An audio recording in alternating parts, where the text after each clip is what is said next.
bangkitkan jiwa petualangmu.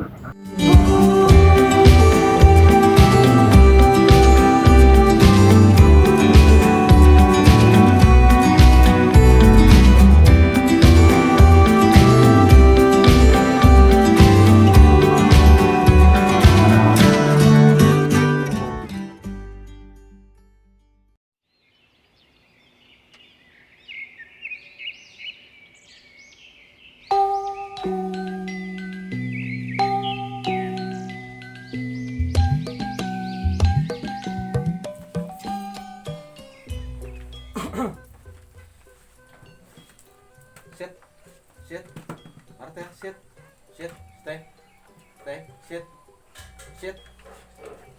Good boy, good boy. Oh, saya gerak kacamata. Sit, no, sit, stay.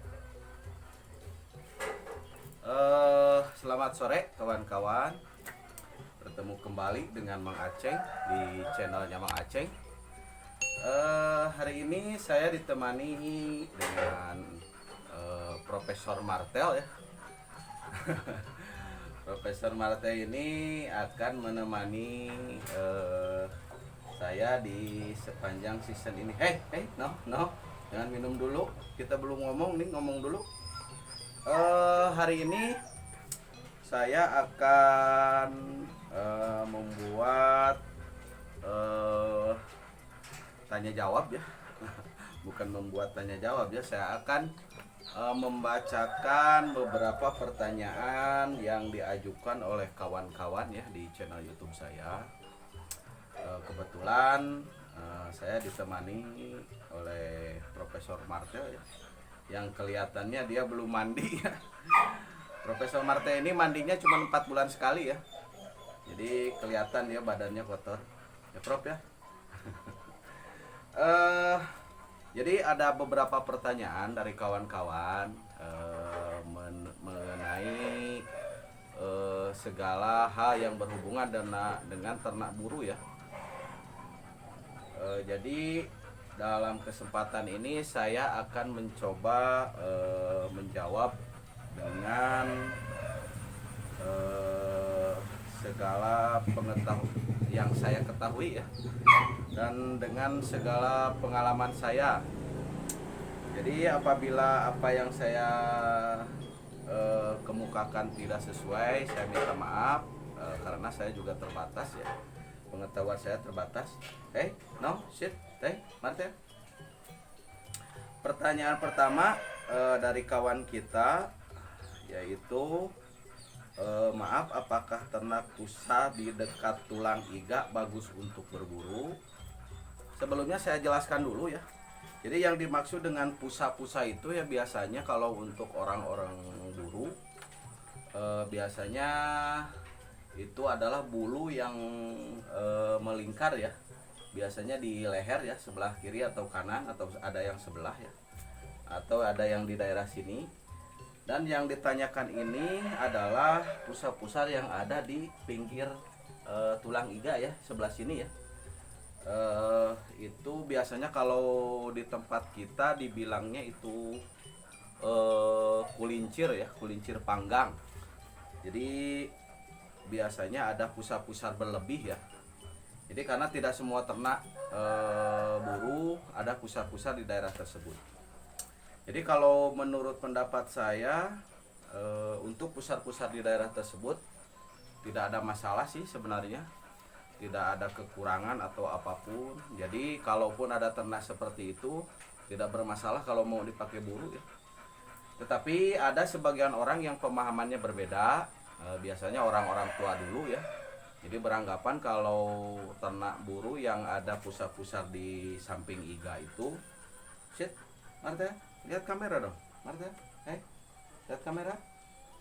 Agak malu-malu nih Profesor Marta. Malu masuk. Jadi ada pemahaman dari orang-orang tua buru dulu, kalau ada pusa-pusa berlebih di posisi tersebut, itu biasanya ada kelebihan untuk dipakai berburu. Ya, kopi nanti. Untuk berburu kijang ya. atau menjangan atau kijang atau rusak ya biasanya. Jadi kalau untuk kekurangan atau kelebihan yang lain tidak ada ya, sebenarnya tidak bermasalah. Jadi kalau mau dipakai pun silahkan dipakai aja. Jadi kalau masalah keahlian berburu itu tergantung pelatihan kita saja. No, shit, Marta. Hey, stay, Marta. Tuh, lihat, Marta. Stay. Pertanyaan kedua, apa kekurangan ternak yang ada jangkirnya? Jadi yang dimaksud jangkir itu biasanya adalah jari lebih ya. Nah, seperti ini, jari seperti ini ya. Jadi jari yang ada di depan biasanya ada berlebih di pinggir. Tetapi disebut jangkir itu biasanya letaknya di kaki belakang ya, di sini. Nah, di kaki belakang. Jadi yang ditanyakan oleh kawan kita ini adalah jangkir yang ada di kaki belakang. Biasanya ada ternak buru yang mempunyai jangkir berlebih ya di belakang. Terkadang ada beberapa pemahaman yang berbeda ya. Tapi kalau menurut pengalaman saya, untuk jari jangkir tersebut untuk dipakai buru tidak ada masalah ya, karena tidak akan sit. No sit, mati. Tidak ada masalah untuk dipakai buru ya, tidak akan mengganggu, apalagi mengganggu untuk lari atau apa. Selama kita rajin melatihnya ya pasti ternaknya akan bagus untuk dipakai buru ya. Seperti itu. Kemudian selanjutnya, obat batuk yang biasa Mang Aceng pakai.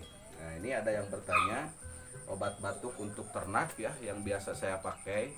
Saya tidak memakai macam-macam ya.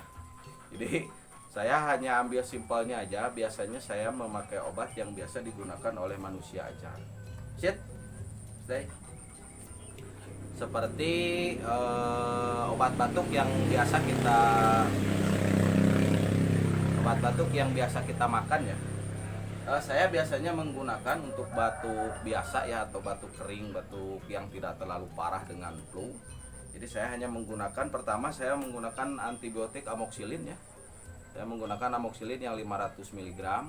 Kemudian saya campur, saya juga menggunakan obat batuk Dextral biasanya ya. Ini mereknya itu yang saya pakai Dextral. Mendingan gitu, sudah santai. Jadi yang saya gunakan hanya amoxicillin dan Dextral ya. Itu untuk batuk yang biasa. Kemudian untuk batuk yang disertai dengan flu, biasanya dengan ada banyak ingus atau yang tersumbat ya, kemudian badannya panas, kita bisa meminta kepada apotik yang biasanya untuk meminta obat yang lengkap untuk batuk flu aja. Karena yang sesuai dengan pengalaman saya, obat yang digunakan untuk manusia bisa digunakan untuk ternak kita, asal dosisnya masih aman ya. Jangan melebihi dosis ya, artinya. Nah, ini kayaknya perutnya dia kekenyangan soalnya habis makan. Jadi dia nggak mau diem. Artinya ini dia lepas aja nanti patah. Kemudian untuk pertanyaan terakhir, ini masih seputar ternak ya. Apakah ternak Mang Aceng divaksin? Ini pertanyaan dari kawan-kawan menanyakan apakah ternak saya divaksin ya. Untuk ternak di kandang saya biasanya, apalagi yang berdarah-darah ras ya, jadi tidak terlalu banyak darah kampungnya, jadi saya selalu menggunakan vaksin ya, sesuai dengan kebutuhan. Jadi ada beberapa macam kan vaksin, sesuai dengan umur biasanya dan berat badan juga. Karena vaksin tidak bisa sembarangan ya. Jadi kita harus konsultasi dulu dengan dokter hewan. Jadi misalnya umur 2 bulan itu harus pakai vaksin apa, kemudian umur 8 bulan atau 6 bulan harus pakai vaksin apa, karena vaksin itu berjangka ya. Jadi ada vaksin pertama, kedua, ketiga dan selanjutnya ya. Jadi itu harus dikonsultasikan lagi dengan dokter hewan. Tetapi saya pastikan untuk ternak-ternak yang di kandang saya, apalagi yang berdarah-darah ras, biasanya saya menggunakan vaksin ya. Ya, saya berhubungan dengan dokter hewan juga ya. Kecuali ternak-ternak atau anak-anak calon pemburu saya yang berdarah kampung. Kalau berdarah kampung saya jarang memakai vaksin. Karena biasanya darah kampung itu sistem imunnya atau kekebalan tubuhnya lebih tinggi ya daripada ternak-ternak ras ya. Jadi saya jarang memakai vaksin untuk ternak-ternak kampung.